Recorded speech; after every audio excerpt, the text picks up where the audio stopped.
Yes, sir. Yes, what's happening, guys? What's happening, BSR guys? How are you guys doing today? Yeah, I hope everybody's doing well. It's been a good week, and we hope you guys enjoyed the last episode. My name is Reggie. My name is Cyril. And once again, welcome to another episode of the Black Star This is episode number 6, I believe. I think it's 7 though. Is it 7? Man, you're already losing track. You're having too much fun. Too much fun, as they say. Time flies when you're having fun. Yeah. In any case, the right episode number will be here, so you guys know what it is. Definitely. Yeah. We want you guys to leave some comments, share your thoughts. Yeah. And then obviously we'll be interacting with everybody. Yeah. On the platform. Yeah, we appreciate everyone that has contributed to the podcast in one way or the other. Yeah. Through your feedback. Sharing different ideas on things we could do with the audio, the video, the topics, some really good feedback. So you'd realize with time we are going together, we are growing together. Exactly. Yeah, that's the point of the whole thing. And we hope you guys enjoy yourself just as much as we are. Exactly. Citing on the important things to actually discuss. Of course, I'm sure you're discussing that in your living rooms and all of that. So anyway, we'll crack on. It's nearly Christmas, guys. It's nearly Christmas. As at the time of this recording, we're almost there. We're almost there. Yeah. You can feel the Christmas vibe. Yeah, no, I feel it. It's everywhere. It's on TV. It's outside and in the town center, all the decorations and stuff.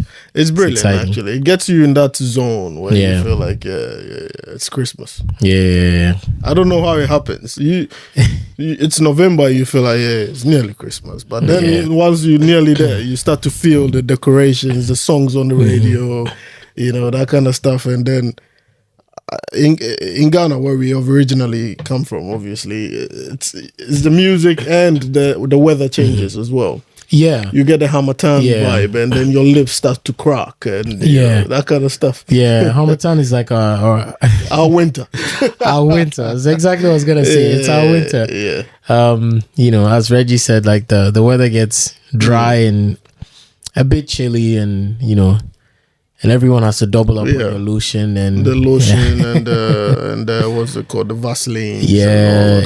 Very necessary. Otherwise, you might be hearing a sound from somewhere and it's somebody's lip that's cracking up.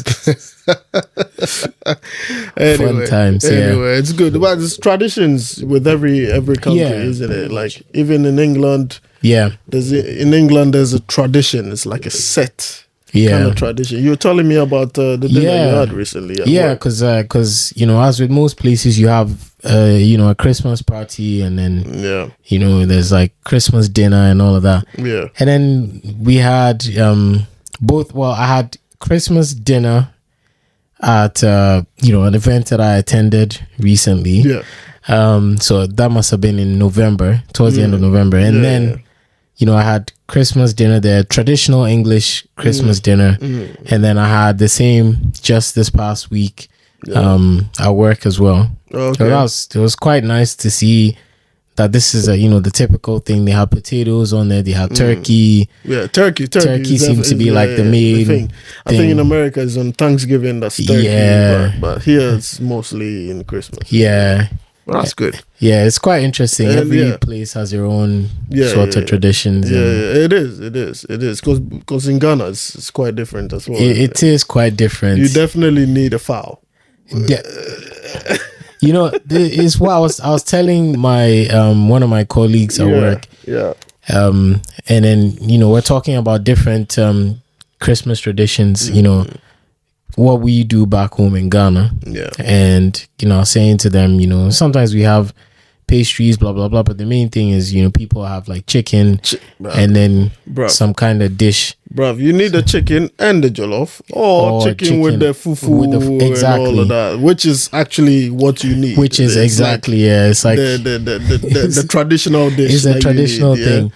Yeah. But in England it's entirely different, which It's different. obviously is expected. It's beautiful, yeah. Yeah. You know, it's nice to be able to see that mixed cultures. The different ways cultures, celebrate these things. Even though Christmas is in essence it's like a Christian holiday, but everyone celebrates it in their own ways because it's a publicly celebrated thing. So it's quite interesting, and the fact that turkey is a thing here and then chicken is a thing back home. Man, the fowls are struggling though. I know the birds are struggling. I wonder what it's like in like other parts of the world, in like other parts of Europe, specifically in other parts of Africa. Yeah, that'll be interesting to find out. Yeah, I mean, that's why we say leave the comments. Just put in the comments what do you guys typically do for Christmas. What meals? Zimbabwe, in Malawi, in Nigeria, in Kenya. What's a typical Christmas meal, or snacks? What sorts of things do you guys have? It's quite I mean, even in Europe, wherever in the world you're watching from, if you want to share, we would like to know. We learn from you, and you learning from us, I'm sure. So it's good. Anyway, so speaking of all the different countries, the different countries that are involved and all of that, recently, I'm just gonna jump back home a little bit. Sure. It's just because obviously we always have our elections in Ghana when it's closer to Christmas. I don't know why, but but every 4 years, every 4 years towards Christmas. Yeah, and then so we recently had one, and it was quite an eventful one, I should say. As always. What are your thoughts? Well, what are your thoughts on that one, man? Were you expecting that though? You know what? You never know what to expect with an election in Ghana, especially in the last 15 or so years. Especially after like 2 terms, like 2 full terms, you sort of feel like change, but you never know. Do you? Yeah, you never really know what's gonna happen. But I mean, the outcome, the outcome was good, I think, in the sense that it was a peaceful election. Oh my word! Are you telling me something here, bro? I'm not flying any flags. You're not flying any flags yet. If I were to fly a flag, you and I have spoken about somebody. Before, like a certain young man who's one of the presidential candidates, and then you would have been flying that flag. But I would fly that flag. All right. So what you said was purely because Ghana won, and it was Ghana a peaceful won. It was peaceful. Well, for the most part, it was peaceful. Yeah. But then the fact that the main opposition or the current government came out and then they conceded defeat quite quickly, even before the electoral commission. The electoral commission had declared the results, so that's quite impressive. Yeah, I was particularly impressed with that. To be fair, I think that was really statesmanship for him to do. Of course, because he's in power. He is vice president, wasn't he? Yeah. So he's still vice president up until January 7th. January 7th. Yeah. I felt, man, I respected him more for doing that. It was quite quick in the morning. I was expecting them to sort of, hustle and tussle a bit, and then drag it a little bit late evening and be like, okay, we lost it. Yeah. But he did it quite early. It was impressive. It was really good. It was really good. Respect Kudos to him. Kudos to him, definitely. And then you look at all of that. That's gone. It's a different chapter gone. And now everybody's swooping in. Yeah. Year of return once again. Year of return, we've I can't remember if we've spoken about this in either like the first or second episode of the podcast. We might have. Yes, we did. I think we spoke about some of the things that Ghana is known for. Yeah. And the year of return. Catch that episode. We'll leave a link in the description for you guys to check it out. We went really in depth as to what the year of return means. Yeah. But 5 years on from the year of return, it's still going there's strong. Still a thing. So it's still going strong. I'm really proud. You want to like shed some light, like recap what is happening in December. Why is it a big deal? So basically, it's more or less every African American, anybody who can identify as an African, So the country Ghana is just literally opening the doors and saying, "Come on in, explore our country, see how the culture is and all of that. And if you want to stay, you're welcome to stay. It's up to you, yeah. So which is, I mean, I don't know how many countries in the world actually do that. That will say, oh, if you identify as this, come on in, stay and enjoy the culture, enjoy the way of life, and then obviously, if you want to stay, we will help you set up.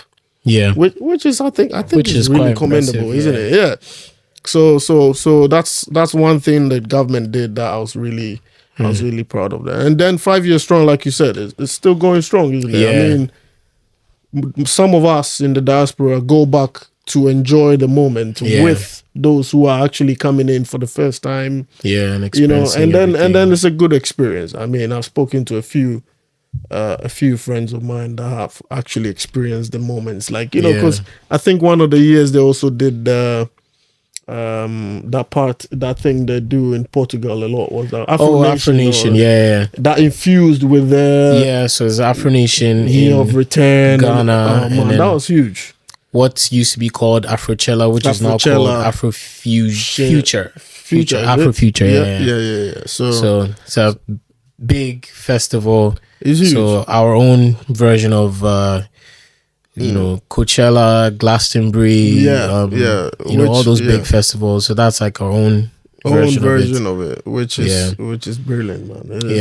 It's good to see. It's amazing how much it has taken off from something that was done in Ghana every year, and now it's like it's huge. They have I think there was something they did in South Africa for Afrofuture, and then there's also Afro Nation. Well, we already mentioned Afro Nation. Afro Nation is also another big festival that's kind of like global now. But definitely inspired by Africa. There's African music, African artists. Totally. Well, totally. So I mean, it's good to see. It's good to see that we are showing the world our kind of our talents and the things that we enjoy, and then the world is enjoying it with experiencing that with us.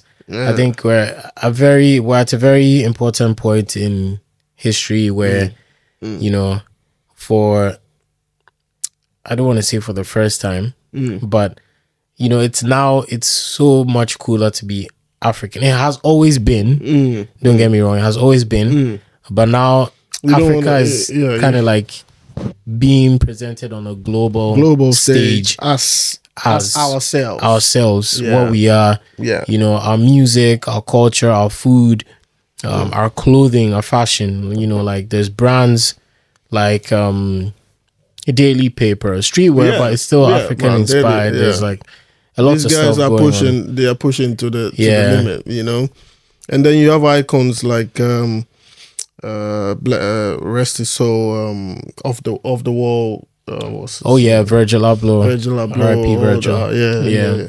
All these guys sort of pushing to the roof, what I mean? And don't get it twisted. I mean, if African Americans are doing DNA tracing just to find out where they come from in Africa, and then some of them do find out that they're actually from Ghana, they are from that side of the world, and they really want to go and do something there.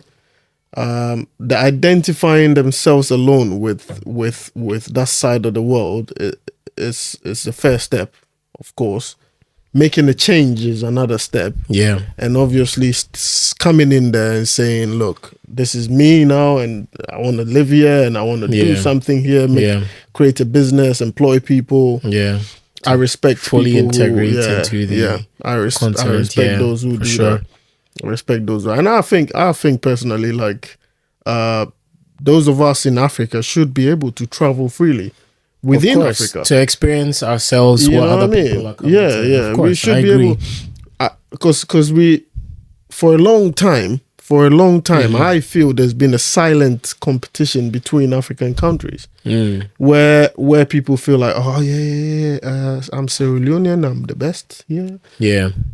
We are all one, aren't we? Of course, So we should be able to move freely from one point country to another. To the other. I see. I hear what you're saying, because once you have traveled to another place, of course your differences become like, the differences are glaring. We know that from the media, everything. Yeah. But when you go to a place, then I'm sure you experience, for us coming here, there's some similarities between our own Ghanaian culture and then other African countries or other, Asian countries, Asian cultures, that sort of thing.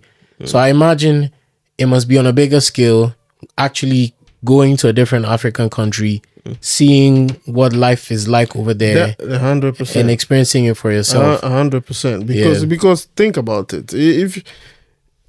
If I leave here and I'm a savvy traveler, I can consider myself as a traveler. Yeah, because I can go to a country for a day and return, just because I want to soak it in. And if I leave the UK and I go to a country like Denmark, and I spend 2 days in Denmark, and I come back and I keep telling my mates, my missus, and everybody else around me, I'm saying, to be honest with you, this and that is what I saw, and this is why I appreciated that from there. It changes your persona in a way, because you start to appreciate the little things. Yeah.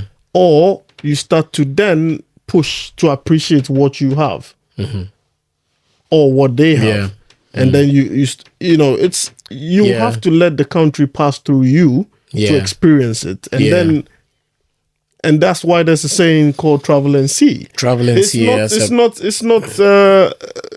just any saying. It has I start to believe a deep meaning. I think there's a deep meaning to it, where because when you go, unless you just want to go and sit down and do nothing. Yeah. But if you go to a country and you want to walk through the streets of the country and engage with the people who live there. Like immerse yourself. Yes. And then you start to find out, oh man, so this is really how it works. So I don't know, I said the story before. Yeah. About going into a shop in Denmark.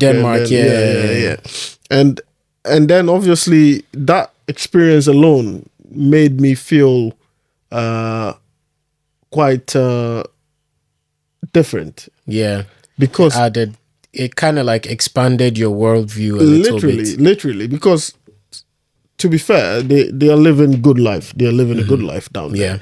And the questions I was pushing through, this person was thinking, why are you asking me this question? Yeah. I was just curious. And I just want to find out, like, okay, so how does this work, and how does that work, and how does that work? Eventually, I got to know from her point of view. Yeah. If only we could do this in Africa freely as we do here. Yeah.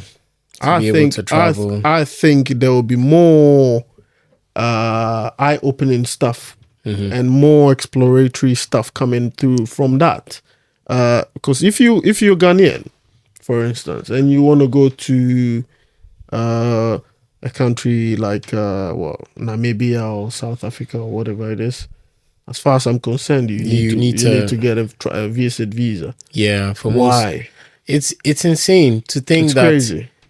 Even some European people or Asian people have better chances or better mobility within Africa than we ourselves do. Exactly. And I don't think, like as you've hinted, within Europe, if you have a if you have a European passport or if you have a Schengen visa, you have like freely. Access to like a huge percentage of the continent.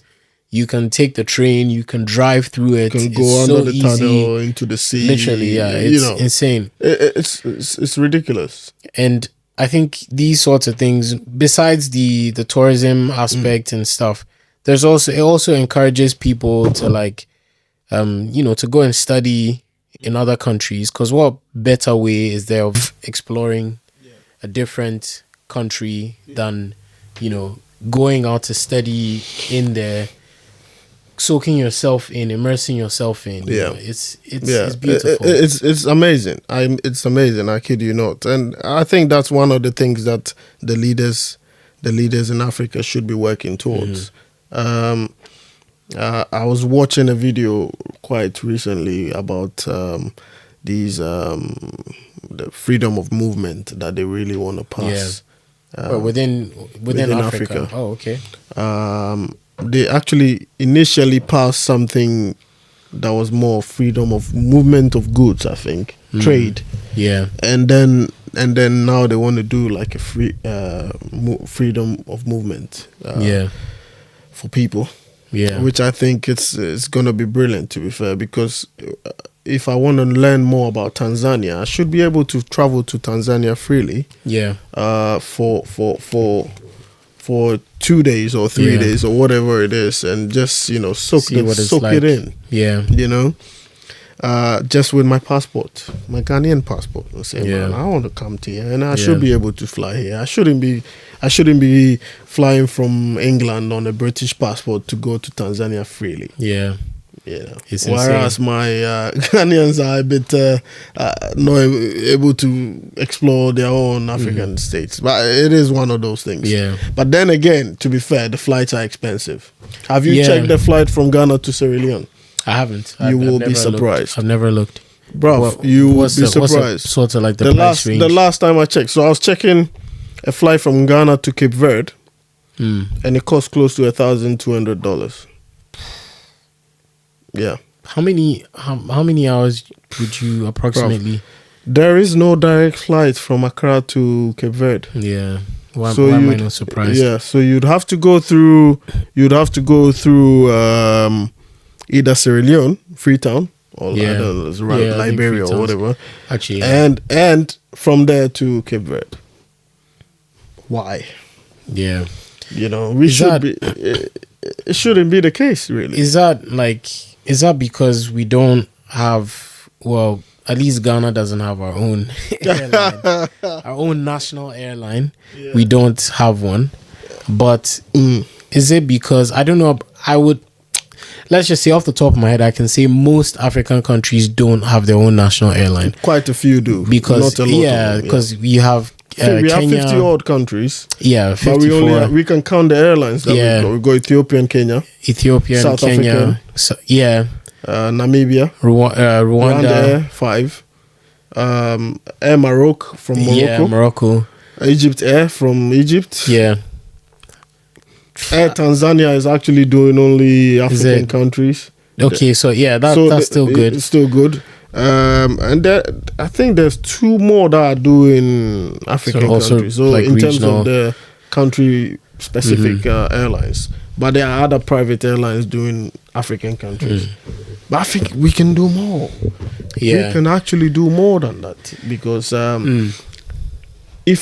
but I think it's a business thing, isn't it? Because people are thinking, people are not really moving from Kenya to Ghana or Kenya to Ghana. Actually, they are moving a lot. Yeah, quite a bit. But people are not really moving from, let's say, Malawi to Ghana. Yeah. Why would I create a route there? Because if you want to have that route from Malawi to Ghana, there should be you the need traffic. To pay for it.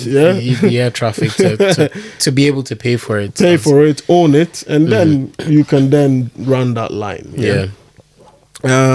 So they're thinking, we are not really moving around anyway. So why would I invest my money in there? Yeah. So I guess it all comes down to the regional kind of like that relationship between the countries, opening up the borders to encourage people to move about. Yes. Because I'm sure if you had the opportunity to attend university in Kenya without issue, when I was in Ghana, probably I would have taken it. To be able to go across to, I'm sure you can. Yeah. But there's all sorts of barriers besides the, there's the immigration barriers. Yeah. Which shouldn't be the case. Yeah. And those things shouldn't exist because within the continent. Because basically, if you look at the European continent, if I'm a German and I want to go in an Italian university, probably to learn Italian and learn another course. Yeah, there's surely some provision for that. You can literally go there without even applying for any immigration or. It's insane. You can nothing. probably take a train. You can drive. It's insane. Bro. Like, just drive there and just say, well, I want to study here. Whoa. Identity, you show your passport or your German card and boom. Yeah. You're gone. You're good to go. Yeah. So Why can't we do that? And I think that's something that leaders in Africa should be looking forward to actually address. Speaking of the leaders in Africa addressing this, to create that mobility, to foster that relationship within the continent. Yeah. Do you think our inability, let's say, when I say our, I mean as I'm talking about the governments and generally, the authorities in Africa, do you think our inability to foster those relationships, to break down the walls within the continent, do you think that also has an effect on our reputation outside? What I mean is, if I, as a Ghanaian, have to apply for a visa to go to, let's say, Malawi, Ethiopia or Malawi or wherever, then why wouldn't Germany look back and say, you can't even travel within your own continent, and so therefore I'm going to require certain things of you in order for you to come here. You see what I mean? Yeah. So and that affects, I think that affects the power of the passport, or how useful your passport is. 100%. I mean, that's something. Even if we go into looking at the power index of the passports in Africa, we'll probably end up laughing at a few and smiling on a few. Should we actually? It's something that I think we need to do on this episode, by the way. But I agree to your point, because the fact is, if as Africans, if we are not diplomatically setting the pace, basically to say, look, I trust that you are my fellow country, continental, sister country, whatever it is. Yeah. And I believe that if a citizen of your country is coming in here, I believe that they should be able to come in here freely. Yeah. They should be able to trade freely. They should be able to live and school and do whatever it is freely. Because we are all one, like how the European Union are seeing themselves. Then obviously we are creating the impression to the rest of the world. Yeah. That this continent is powerful. Yeah. Isn't it? Yeah. Because the continent is then presenting itself as one. Instead of 52 or 50, I don't know how many, 54 countries. 54, then you're negotiating. If I'm China and I'm negotiating with Zambia, then I'm looking at all the other countries that, I need to set the same pace with Zambia as I am setting with Nigeria. Yeah. If I'm giving Nigeria 25% on a deal, I must give Zambia 25% on a deal. It's almost like, it reminds me of when you go to the market in Ghana. Most markets, open air markets. I'm sure a lot of you be able to relate to this. You go to a market in, let's say, in Accra or in Kumasi, wherever. You tend to realize that most of the traders are priced in a similar way. Something may not be worth on that street. Yes. Yes, because something may not. Let's say this phone may not be worth £2,000. Yeah, but if those guys decide it's worth £2,000, it is 2,000. It's £2,000. If you start at that end of the market, bro, I love that about them.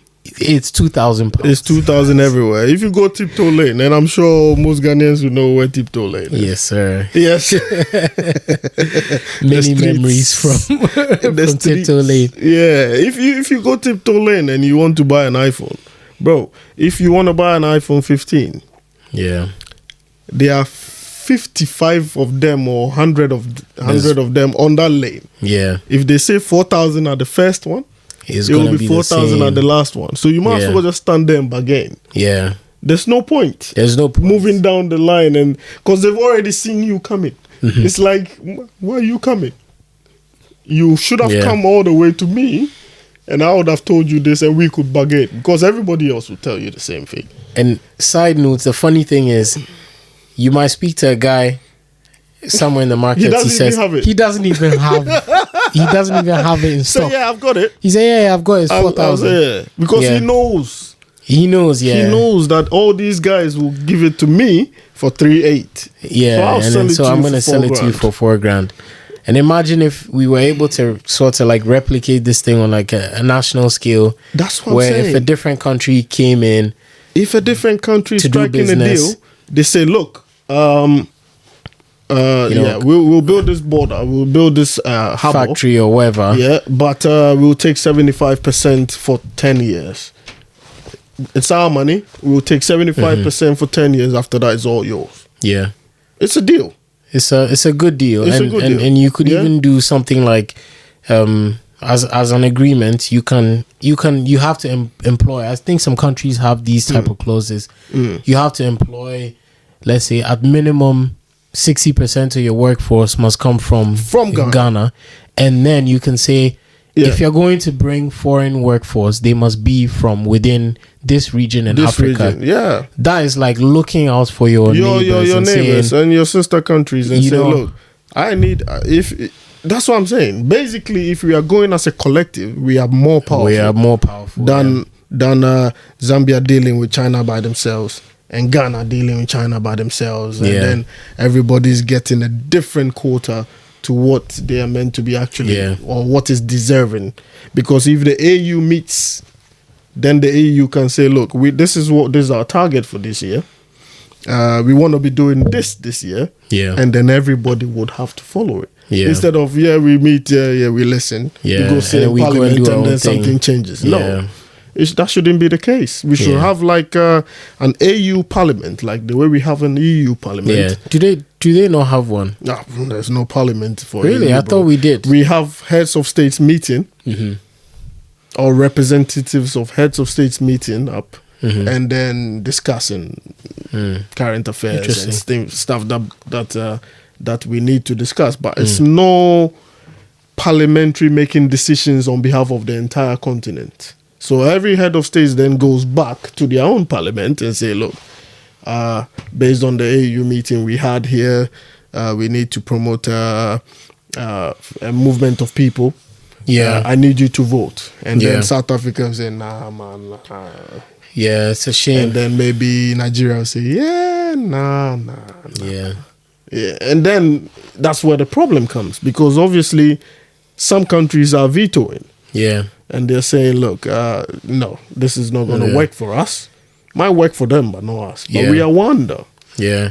So that's what it is. Yeah, that points back to what you said about competition, that there's that competition. It's fine to have healthy competition, but at the end of the day, of course, it's nice to be able to kind of like have that bond, have that something that we can all kind of unite on, not just in terms of culture or identity or heritage, but also economically. Certain things that unite us, and 100%, bro. Everyone gets a piece of the pie. If there's no, like you said, if there's no healthy competition, then we are not growing. Exactly. So you find in the European Union, you find BMW and Audi and Mercedes in Germany as the powerhouse of automobiles. And then you find that they are pricing their cars a bit differently than everybody else, because obviously they've been spearheading this system for a long time. And then you find the Czech Republicans coming with the Skoda. It's a competition. They are pushing their limits. They are making beautiful cars. They're making awesome cars. They're making the Kodiaks, the Karoks, all these cars that they're making. And people start to think, oh, I'm going to buy a Karok next year. I'm going to leave this Audi. I'm going to buy a Karok. It's a healthy competition. But at the end of the day, the money is still going into the EU. So let's compete, yes, of course. But let's all let's bring the money to us. From that competition. Let's benefit from it. It's a collaboration. It's not really a competition. It's just healthy, yes, so that we can all push ourselves to the limits. That's what it is. Competition thing reminded me of when we did the year of return, when Ghana started the year of return in 2019. And then it was successful. We had, I can't remember how many, it was like something like, I can't remember the number, but it was like an unprecedented number of visas were granted to Ghana. Yeah, I must have heard. I don't recall. It was an insane number. Yeah. If we find it, you'll probably be looking at it right now.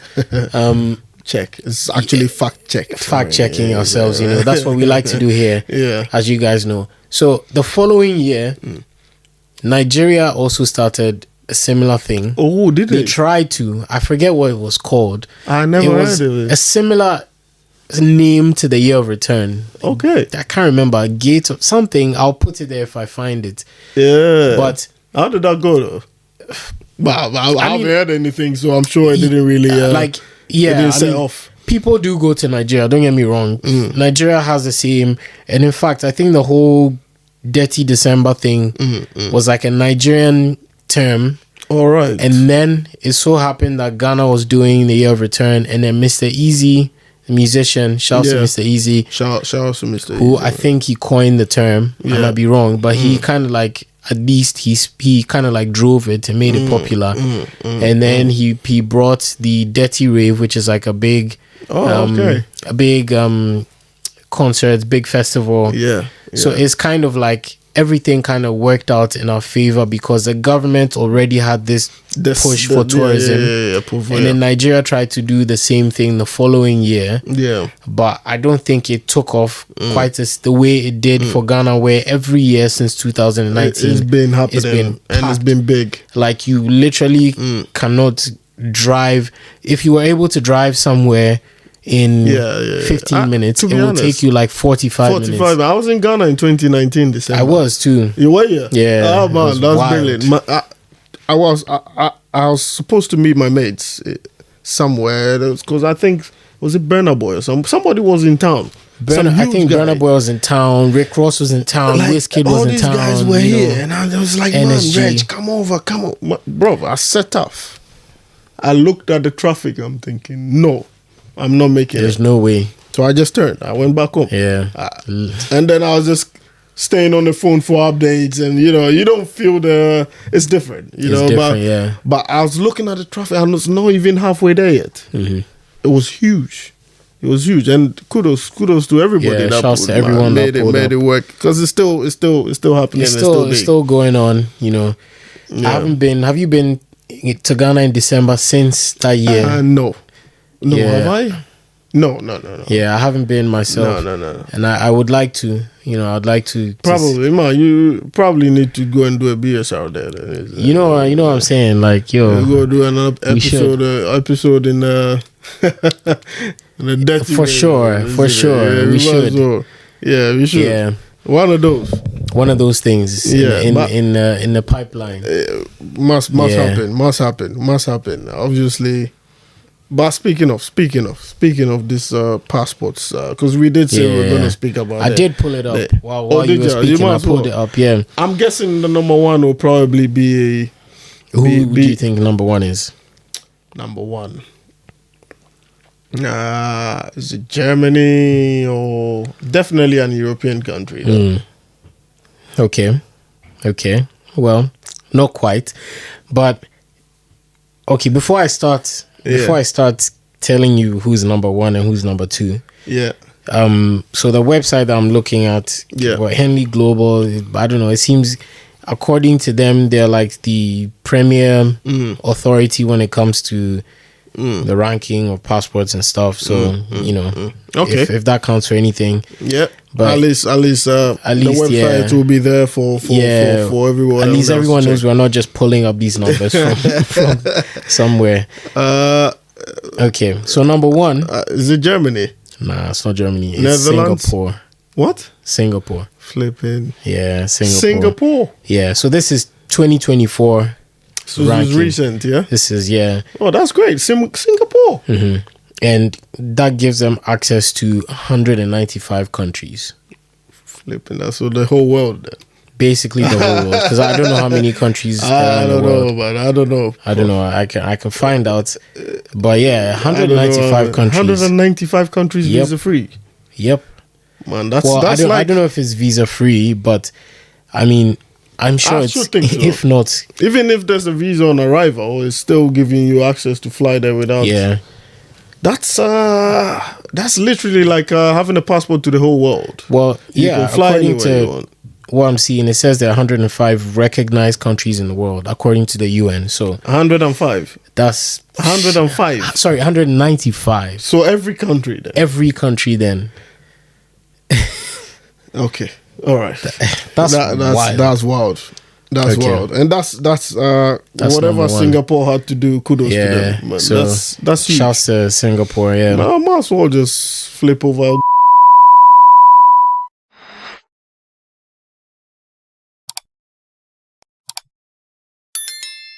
Because obviously, if you have access to every country in the world, I'm sure I would have taken a sabbatical at some point, and then I'll just explore. Yeah, honestly. Just explore. Yeah. That's huge. That's huge. Flipping Singapore over is tempting. I kid you not. It is Maybe we tempting. should be flipping over now then. It's 195. Everywhere in the world, bro. You know. go Togo, you could go Sao Tome, you could go.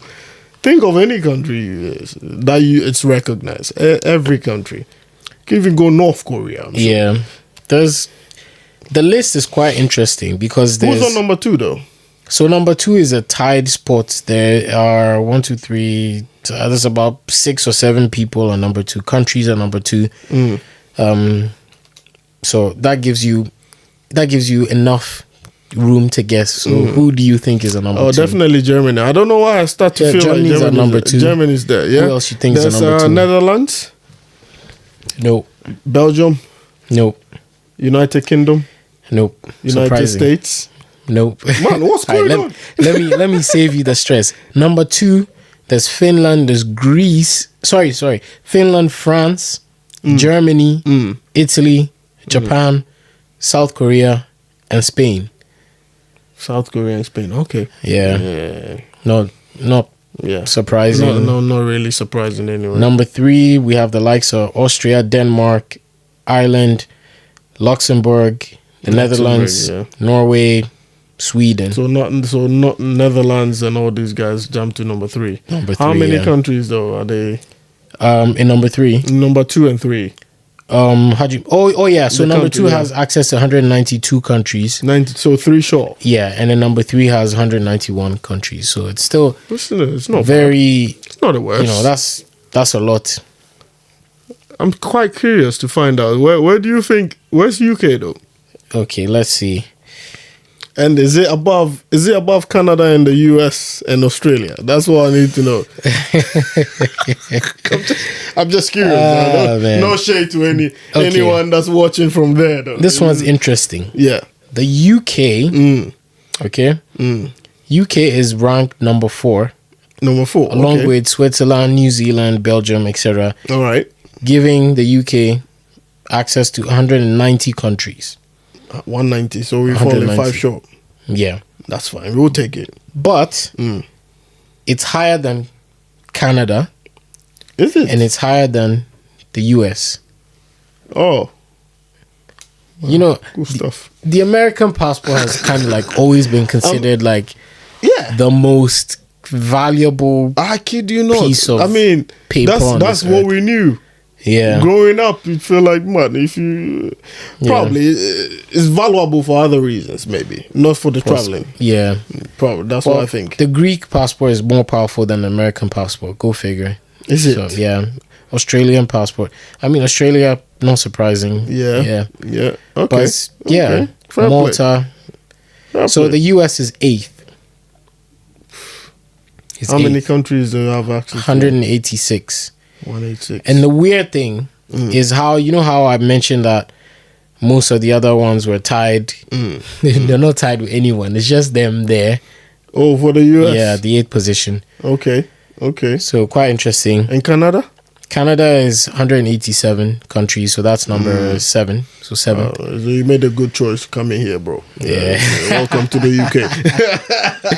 Welcome to the UK, brother. Shouts to Canada. Shouts to all my people in Canada. Yeah. All those watching. Yeah. So tell me. I'm curious. I'm again. So once again curious. Tell me, What's the first African country on this list, please? Oh boy. So far, to be clear, I haven't encountered any African country. And you are at number... So I've started scrolling. I'm at number 20. Okay. So around number 20, there's quite a few Caribbean countries. So like from 21st, to like 24th. St. Vincent is at 24. Shouts to St. Vincent. Yeah, shouts to all the Caribbean guys. Right? Is Jamaica there? Jamaica, I haven't seen it so far. So it's probably down there somewhere. All right. But so St. Vincent's got access to how many countries then? So St. Vincent has access to 157 countries, which is still that's good. A big chunk. That's good. It's a big chunk. That's really good. Yeah. And still no African country yet. Nah, still no African country yet. You see, this is exactly what we're talking about, bro. Yeah, like, I'm like scrolling. If we change a few things, I'm sure that would be changing in a while. Yeah. Honestly, I still haven't come across. So Jamaica is at number 56 with access to 89 countries. Cool. Then we have an African country who I'm gonna ask you to guess. African country. So they are number 57. 57, just after Jamaica. Well, tied. Well, Jamaica is tied with another country at 56, and this African country is tied with a Middle Eastern country. Is this South Africa? Nah. Oh, Botswana. Oh, do you know what? My bad. South Africa is actually up there. Well, not too far up. Yeah. They're okay. I'll just say they're 48. 48. Okay. So they have access to 106 countries. 106. Yeah, 106. All right. So South Africa definitely the first African country. South Africa. Yeah. Kudos to South Africa. Yeah. Shouts to SA. Good job. And then we have Botswana. So Botswana, yeah. So 57 to 88 countries. Because I did hear about Botswana a while ago. Apparently, they don't really even want to travel anywhere. Yeah, I mean, it's all good. If everything is all good, it's all chill. Why would you want to? Yeah, I mean, just for the exploration. Of course, yeah, of course. Just for the exploration sake. And there's a country we've already name dropped earlier in this episode. That appeared at 62nd with access to 81 countries. It's an African country. Yeah, it's around that region. Kenya? No, around like the Botswana, South Africa region. Namibia? There we go. Namibia, yeah. 62nd. So quite interesting. And then Lesotho is at 64th position, 79 countries. Yeah. Eswatini, formerly known as Swaziland, is 65th, 77 countries. Cool. Malawi, 67th, 75 countries, and then Kenya right after, Tanzania right after. Tanzania, Kenya definitely. Morocco right after. Morocco. Yeah, the Gambia right after. The Gambia? The Gambia is 71st. How many countries do you have? 71 countries too. And cool. Nigeria? No, what's going on? Nigeria, I haven't seen Nigeria. What's going on? You know what's tripping me out though? Yeah. Ghana's position. You just found it? Yeah. All right. 74th. With access to 68 countries. And I'm sure. So how many African countries are in there then? Who knows? Probably. Hopefully there's quite a few of them there. But I wouldn't be surprised. I mean, in my experience as an African, all the African countries I've visited, with the exception of Togo. Yeah. I've been to Ethiopia, I've been to Morocco. Both countries I had to apply a visa for. So think about it, man. Think about that. Yeah. So what's the point? And we're tied with Benin and above us we have Uganda, Zambia, and then it's I'm not flattered by the position. Where is Nigeria? Nigeria. Let's keep scrolling let's look for our big brother Nigeria. My Nigerian people, you people, your position. Omo. 95th. With access to 45 countries. What's going on, man? What is going on, guys? 45 countries only. So some of the African countries are not even allowing Nigerians in there. Yeah, actually, you know, I just deep there. Because if there's 54 African countries, actually, yeah, no, if there's, yeah, actually, yeah. Like, yeah. Let the brother in, bro. Come on. Let the brother in. Come on. He knocks on the door, let him in. You know what I mean? Like 45, you said? Yeah, 45 countries they have access to. Yeah. And they are 95th. So they are tied with Lebanon. Okay. With Lebanon. And then they're just above Iran. Iran are 96th. And they have access to 44 countries. South Sudan are also 96th. Same 44. Yeah. Sri Lanka, shouts to Sahan, you know. You guys are shouts to Sahan, 96th. 44 countries. It's not like Sahan even knows what a Sri Lankan passport looks like at this point in his life. He doesn't. Wherever he is. Yeah. But yeah, it's quite interesting. That's revealing, man. That's revealing. I mean, you think about it, and you know, like earlier on, we were saying that there's so many things we can do as a continent to move from this, because you look at the end of that list. Yeah, literally, man. Yes. Yeah, towards the end, towards the end, what was it? It's more of African countries with some Asian countries. Yeah, Asian countries and Asian countries. What we need to find out though, so what do they look at?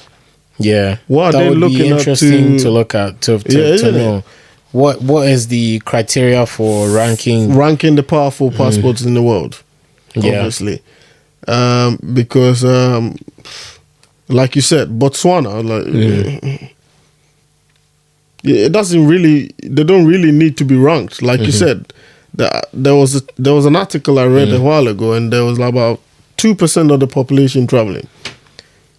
That's because they don't really. Yeah, they don't have reason. Much reason is for just tourism. It's not. So you're ranking Botswana up there. What is it based on? That's what I think. We'll be digging. We'll be digging. Yeah, we'll put some information up there for you guys to read. I have the information in front of me, and as you said, it's based on how many countries are you able to go to with that passport without a prior visa, is what they're saying. Yeah. And this information is coming from data. So it's based on data from the International Air Transport Association. Yeah. So this is like the largest travel information database. So this is pretty much the most. This is as reliable as it gets. I think we're spot on that one. Yeah. But they will probably put some more information as to how they rank the passports. Yeah. Isn't it? Because is it based on what's it based on? Is it diplomatic relations? Is it could it be the amount of people that are traveling from that country to other countries? Yeah, there might be other reasons. So we'll figure it out. Yeah. We'll figure it out. But, if it was purely based on the number of people that are traveling, I'm pretty surprised that like Ghana and Nigeria aren't like in like the top 15, top 20, because if you go to like Ghanaians and Nigerians can be found in pretty much in every crevice of this globe. Like we were saying last time, you go to China, there's someone who say, "Oh, your uncle lives in Huan." You go and find your uncle, bro. Make sure you see your uncle before you come back. Yeah, shouts to all the Ghanaians and Nigerians. Every single place you go, there are guaranteed you'll find a Ghanaian or a Nigerian. So that's probably why we are being ranked lower then, because we're everywhere. You're traveling everywhere. But then again, Americans are everywhere. They travel a lot. Well, yeah. So I think there's a bit more officially to the ratings. Yeah. Because and then again, obviously, the Americans are traveling, but they're returning back home probably. Yeah. and then we're like, man, I want to stay here. It's one of those. What can you say? Yeah. It's one of those. But we'll dig some more information. We'll dig into it, and then we'll leave it on let the you guys screens. know. We'll put on the screens. But once again, guys, thank you for joining us. Yeah, thanks for tuning in. Yeah, we want you to leave some comments, like, share, subscribe, all the good stuff. And then obviously we'll be reaching out on the platforms. On Happy all the holidays. Yeah. And then you find the links as well to all our platforms. Yeah, all the socials, everything. We're right there. And then Merry Christmas to everybody who celebrates Christmas, and then Happy Holidays to everybody else. Yeah. Isn't it? Yeah. We'll see you on the next one. See you guys on the next one. All right then. All right. Peace.